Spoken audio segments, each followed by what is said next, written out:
আমি আপনাদের সামনে আরো কথা রাখতে চাই।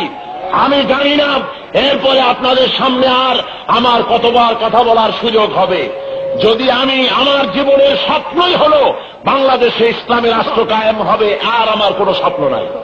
আমার এইটা জীবনের আশা, আমার জীবনের স্বপ্ন। সে আশা যদি সফল না হয়, শত্রুরা যদি আমাকে শাহাদাতের দরজায় ঠেলে দেয়, তাহলে আমার যদি এমন কোন পরিণতি ঘটে, তাহলে আপনারা কি বসে থাকবেন?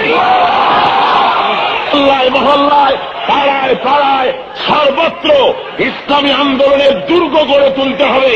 আমাদের একটাই টার্গেট থাকবে, আমরা আল্লাহর দ্বীন কায়েম করতে চাই, আর কিছু না।